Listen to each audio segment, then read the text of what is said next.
Friends, আমরা budget উইকে ঢুকছি।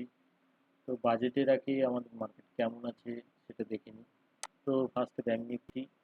তো ব্যাংক নিফটি এইরকম একটা বর্ডার চ্যানেলের মধ্যে দিয়ে যাচ্ছে, তার টপ ক্রস করেও চ্যানেলের টপ ক্রস করেও নতুন হাই মারছে না, এই লাইনটাই সাপোর্ট নিচ্ছে। হ্যাঁ। তো গত শুক্রবারে যে ধরনের নিফটিতে কারেকশন হয়েছে, কিন্তু ব্যাংক নিফটিতে কারেকশন হয়নি। কিন্তু নিফটি যে ধরনের হাই মেরেছে, ব্যাংক নিফটি কিন্তু হাই মারেনি। তো ব্যাংক নিফটি আগে থেকেই মানে নেগেটিভ নেগেটিভ ব্যাপারটা ছিল, যে কোনো কারণেই হয়তো পড়েনি। কিন্তু দুটোরই জায়গা থেকে যে ভোট ডিক্লেয়ারের পরে যে ফলটা, তারপরে যে হাইটা হয়েছে, সেই হাই কন্টিনিউয়াস হাই মারছে হয়তো নিফটি। শুক্রবারেও বৃহস্পতিবারেও সেই চেষ্টা করেছে, কিন্তু নিফটি চেষ্টা করছে না, এবং মিনিমাম এই ডেস্টিনেশন এই পর্যন্ত ক্রস করার পরে আর যেতে পারছে না। ঠিক আছে। তো এই স্ট্রাকচারে যদি দেখি আমরা, এটা একটা নর্মাল কারেক্টিভ স্ট্রাকচারে আছে। ইন্ডেক্স মনে হচ্ছে ব্যাংক নিফটির জায়গা থেকে। তো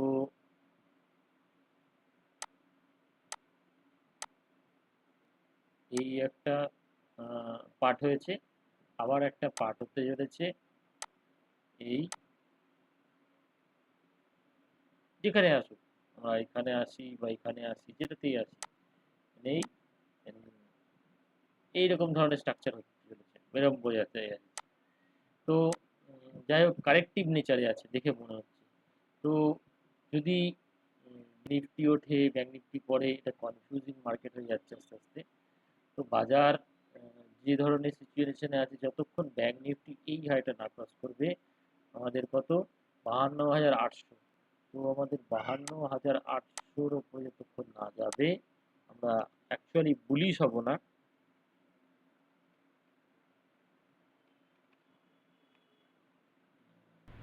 52,800 যদি ক্রস করে, তাহলেই আমরা বুলিশ। সেক্ষেত্রে আমাদের টার্গেট কত থাকছে? সেক্ষেত্রে আমাদের টার্গেট থাকছে,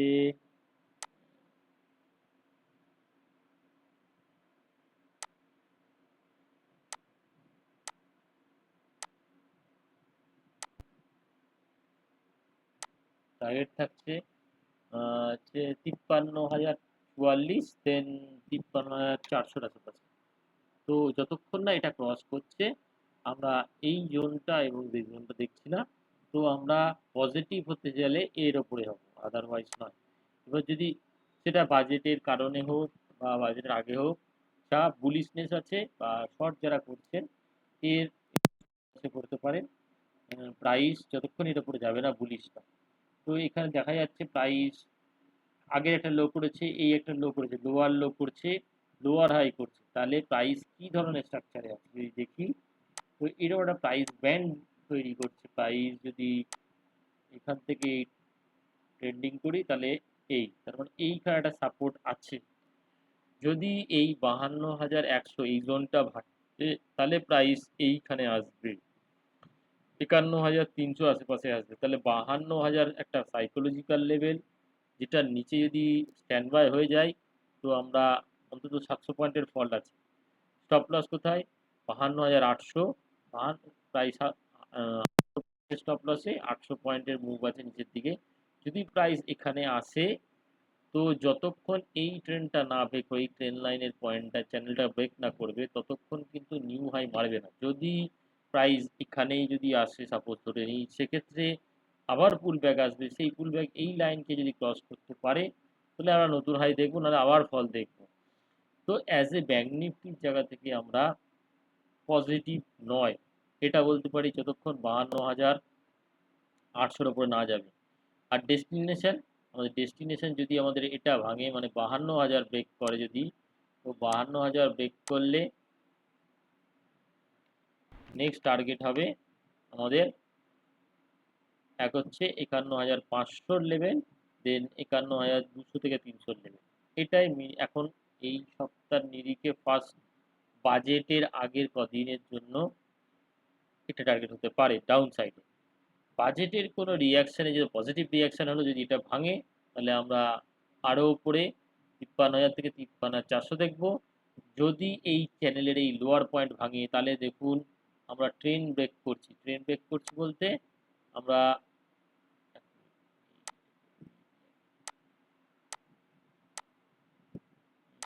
আমরা এই যে আপ ট্রেন্ডটা হয়েছে, এই আপ ট্রেন্ডটার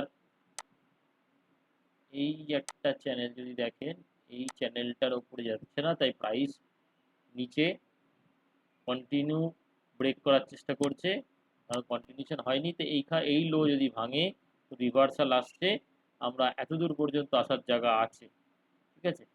তো সেই জায়গা থেকে আমরা যদি একটা টাইম ফ্রেম বাড়িয়ে চ্যানেল করি আমরা,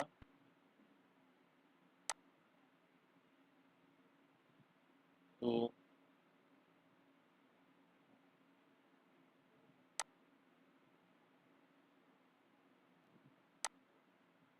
এই রেসপেক্টে যদি চ্যানেল করি, দেখুন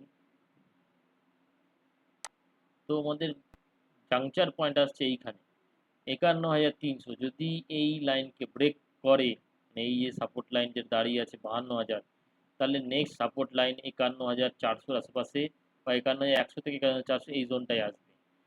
এই জোনটা একটা ভালো সাপোর্ট। দেন প্রাইস যদি উপরে যায় কোনো পজিটিভ নিউজের, তো নেগেটিভ পাল্লা ভারী ব্যাংক নিফটির ক্ষেত্রে, তো সেল অন র্যালি করতে পারেন কতক্ষণ, যতক্ষণ 52,800 না ক্রস করছে। যদি ক্রস করে যায় তাহলে কিন্তু পজিটিভ ব্যাপার হবে, তখন গিয়ে আমাদের এই ট্রেন লাইনটায় গিয়েই ধাক্কা খাবে।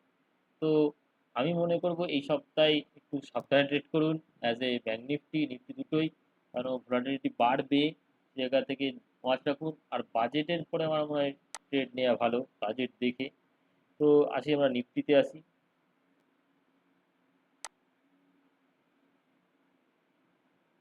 নিফটির জায়গা থেকে দেখুন, নিফটি আমাদের 161%, মানে আমি যেটা বলছিলাম 620-র উপরে যদি দাঁড়াতে পারে 850 পর্যন্ত যাওয়ার জায়গা আছে।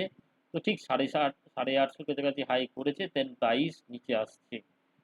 তো যতক্ষণ 620-র উপর থেকে 720-র উপর না যাবে, নেক্সট আমরা বুলিশ নয়। কেন বুলিশ নয় যদি দেখি, তার কারণ আমরা যদি টাইম ফ্রেম ছোট করি, দেখুন আমরা 15 মিনিট টাইম ফ্রেমে আসছি যখন, তখন আমাদের যদি আমরা একটা চ্যানেলটা নিই এখান থেকে, এটা তো এই পয়েন্ট থেকে একটা চ্যানেল টানছি আমরা,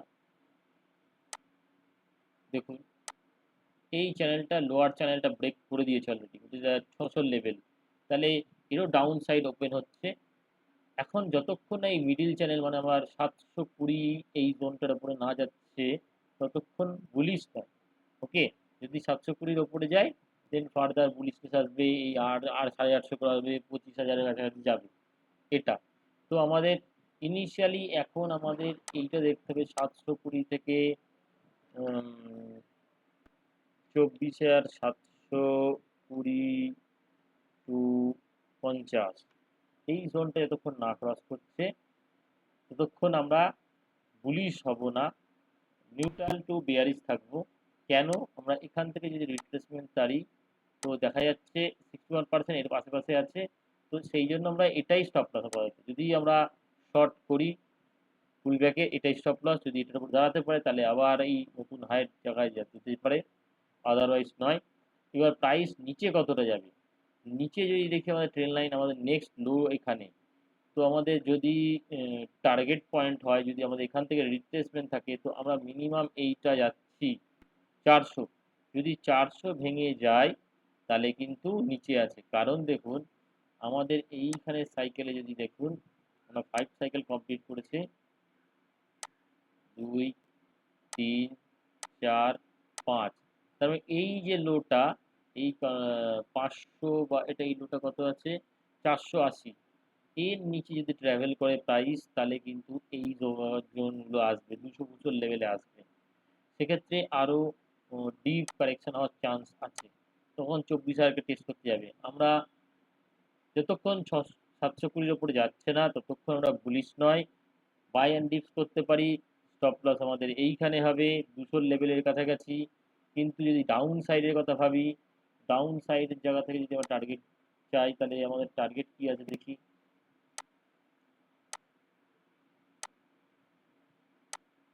তো আমাদের অলমোস্ট এই লোয়ের কাছাকাছি এটা রেজিস্ট্যান্স আছে। নেক্সট ভালো সাপোর্ট হচ্ছে 420-র কাছাকাছি আছে। যদি এইটার উপরে না দাঁড়াতে পারে, ট্রেন্ড মানে 570 মানে 620 উপরে না দাঁড়াতে পারে, তো আমরা 420 দেখব, দেন আমরা 250 আশেপাশে দেখব। তো আমরা বুলিশ নয় নিফটিতে, ব্যাংক নিফটি তো বেয়ারিশেই আছি। যতক্ষণ 720 ওপরে যাবে না, 50-এর ওপরে যাবে না, ততক্ষণ আমরা বেয়ারিশ, বুলিশ নয়। এনি পুলব্যাক শর্ট যদি 720 ওপরে দাঁড়াতে পারে তাহলে 850, দেন 950, 25,000 আমাদের এটাই মার্কেবল লাইন, যেটা দাঁড়িয়ে আছে তার উপর বুল খেলবো না বিয়ারিশ খেলবো। আমি এখন বলতে পারি আমরা বাজেটের যাক, দেন আমরা ঠিক করবো আমরা কি ধরনের সিচুয়েশনে যেতে চলেছি। তো কারণ একটাই, আমার মনে হয় যে কোনো কারণে এরা উপরে নিয়ে গিয়ে ট্র্যাপ হয়ে যাওয়ার চান্স আছে। সেই জায়গা থেকেই আমি বলবো একটু বাজেটটা দেখে তারপরে বাকি নেক্সট মুভ নেওয়া উচিত। কারণ যদি দেখুন আমরা এই মুভটা থেকে আসছি, ঠিক আছে, একটা কারেকশন দিয়েছে 1 ডে, ঠিক আছে, সেই কারেকশনের ভিত্তিতে আমরা যাচ্ছি। তাহলে আমাদের এই মুভটার চ্যানেলিং যদি করি, সাপোজ এই লোর সাথে নিই, তো আমরা এই পয়েন্টে আছি, ঠিক আছে, এই হচ্ছে তার অ্যাকচুয়াল পয়েন্ট, যেটা আমি আপনাদের 23,924 বলছিলাম। এখন একটা বেয়ারিশ ক্যান্ডেল এসছে, ব্রেকআউট মেরেছিল, কিন্তু সেটা সাস্টেন করছে না দেখে মনে হচ্ছে। তো যদি ওপরে যায় তো স্লাইটলি পজিটিভ থাকুন, আর যদি খুব বেশি পজিটিভ থাকতে হয় তো 24,000 মেনলি স্টপ লস, তার নিচে যদি যেতে থাকে বাজার কিন্তু ওপরে আটকে গেছে মনে হয়। আমরা এই আশা রাখতে পারি যে প্রাইস রিকভার করুক, উপরে যাক, কিন্তু আমার মনে হয় প্রাইস কিন্তু উপরে গিয়ে ট্যাপ হওয়ার চান্স আছে। সেই জায়গা থেকে লাইটলি পজিটিভ থাকুন, তারা নেগেটিভ থাকতে চাইছেন তারা 720 থেকে 750 স্টপ লস। ওকে, ভালো থাকবেন, সাবধানে ট্রেড করুন।